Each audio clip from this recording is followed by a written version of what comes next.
Bonjour à tous, nous vous retrouvons aujourd'hui pour notre troisième émission sur la radio du lycée Georges Imbert. On pense sur l'actualité nationale avec Camille Stella et Aline Hoffman. Bonjour Imen, aujourd'hui nous allons parler de la jungle de Calais. Mais Aline, dis-moi, qu'appelle-t-on la jungle de Calais ?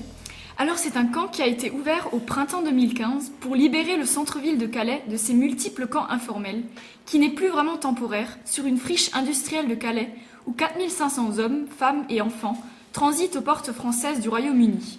Une multitude de nationalités s'y trouvent, toutes réunies par l'obligation de fuir leur pays en raison de leur religion, de leurs origines, de la pauvreté ou encore de la guerre.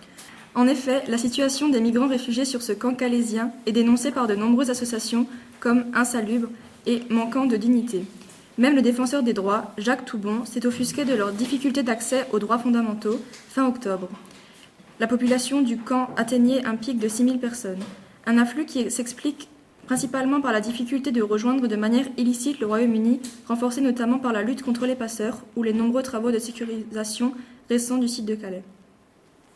À quoi ressemble ce camp et comment pourrons-nous nous l'imaginer ? Il ressemble désormais plus à un village organisé qu'à un camp de toile, assure la préfète du Pas-de-Calais, Fabienne Bucciot. Diverses installations faites de briques et de broc ont fait leur apparition. Une petite boutique avec quelques produits de première nécessité a même été ouverte par l'un des habitants, Aziz Khan, pakistanais de 42 ans. D'autres habitants ont bâti une église improvisée et dans le même esprit, une mosquée de fortune a vu le jour. Son toit, fragile, a été renforcé en octobre. Certains témoignages ne manquent pas de nous faire réagir. Je ne peux plus vivre comme ça, c'est trop dur, on est comme des chiens ici, explique Mohamed Soudanais de 27 ans. D'autant que le camp est devenu trop dangereux pour Mohamed.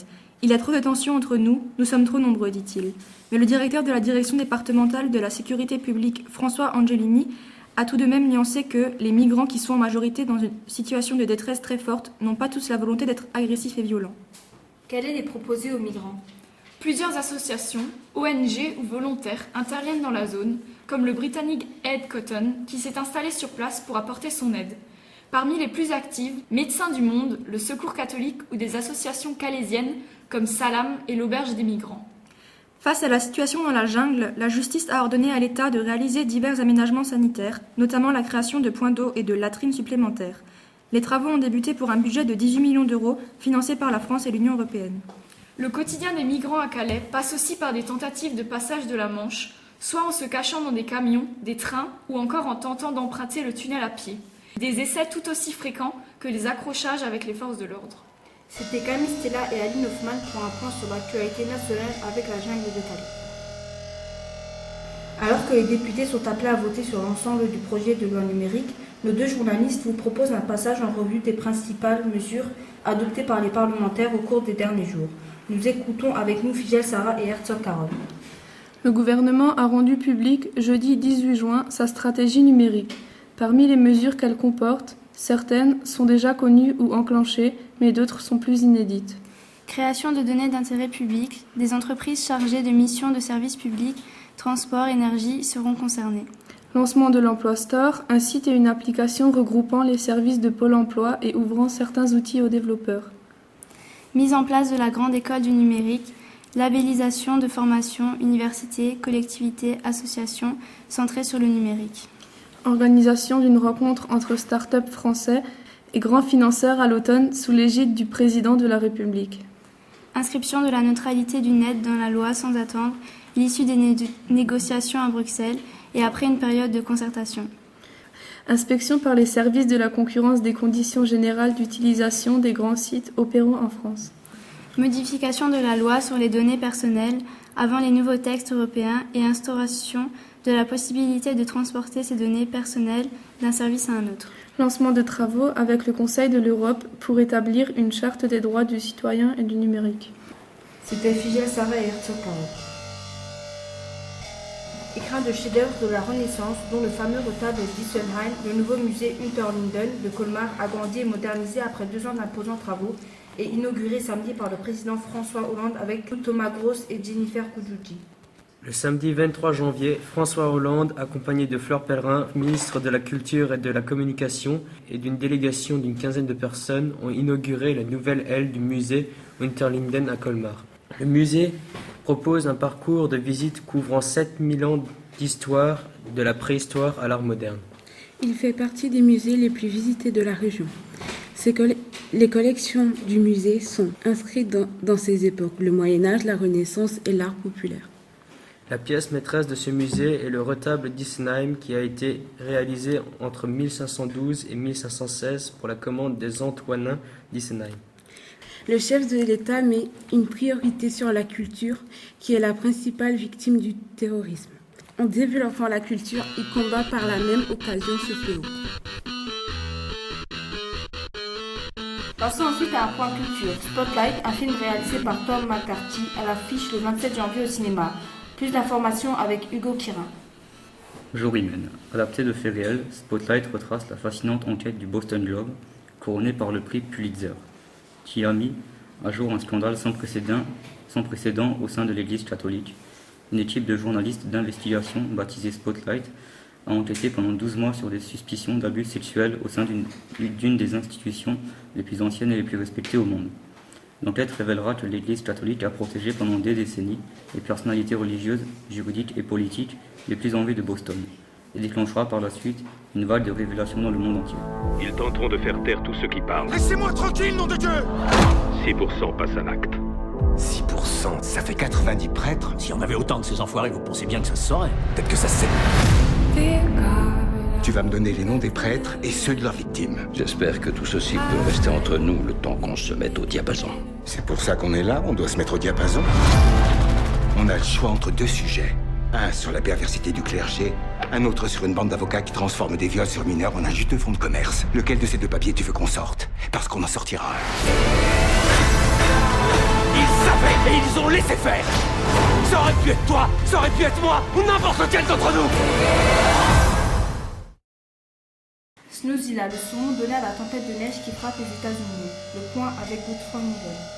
Bonjour Imen, notre sujet de la semaine se base sur la tempête de neige qui frappe les États-Unis.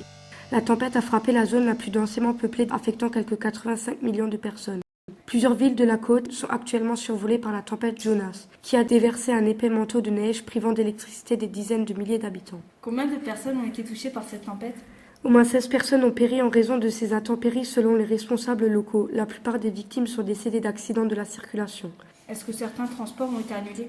Oui, plus de 4400 vols ont dû être annulés, les aéroports de New York, Philadelphie, Washington et Baltimore ayant été fermés. Le réseau de transport a également été suspendu pour tout le week-end. Le gestionnaire des transports a aussi décidé de suspendre les bus et les trams pour... Y a-t-il des arbres chutes de neige? Oui, les chutes de neige pourraient dépasser les 60 cm dans certaines régions. J'espère que les tempêtes vont se calmer. Merci encore à Miguel pour cette interview. Le lycée accueillera l'événement Horizon Post-Bac. Le point avec Thibaut Nomier et Lucie Aubring. Le 20 février 2015, le lycée s'est tenu un forum destiné à l'orientation intitulé Horizon Post-Bac. L'objectif était d'inviter d'anciens élèves à évoquer leurs études post-baccalauréat face aux premières et terminales.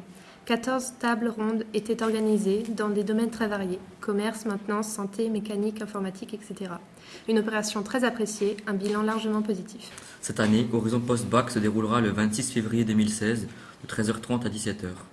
L'accueil sera de 13h30 à 14h10, les tables rondes de 14h15 à 16h10, le circuit autonome de 16h15 à 17h et le pot de l'amitié à 17h. Je rappelle aux terminales et aux premières que vous pouvez y aller ou y penser. Et pour vous inscrire, un message a été envoyé sur la plateforme Moodle. Bonne semaine.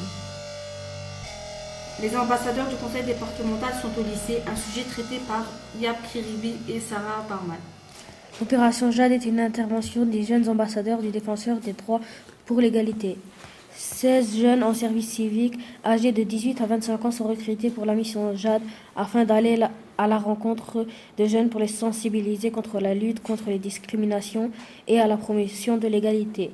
Les interventions des jeunes ambassadeurs du défenseur des droits pour l'égalité sont proposées aux collégiens des classes de 3e au lycée et aux jeunes apprentis en contrat d'apprentissage au niveau 5 BEP, CAP et au niveau 4, c'est-à-dire Bac Pro.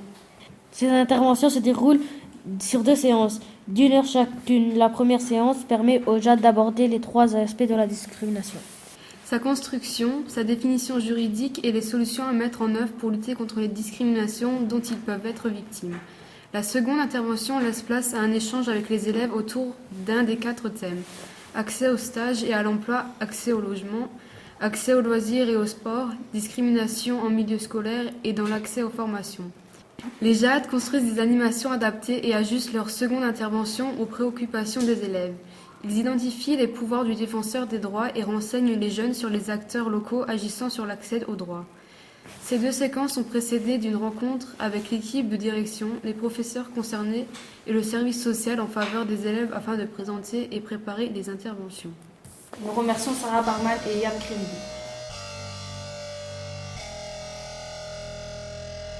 C'était notre 3e émission sur la web radio du lycée Georges Imbert. Nous remercions nos auditeurs et on vous dit à bientôt pour notre prochaine émission.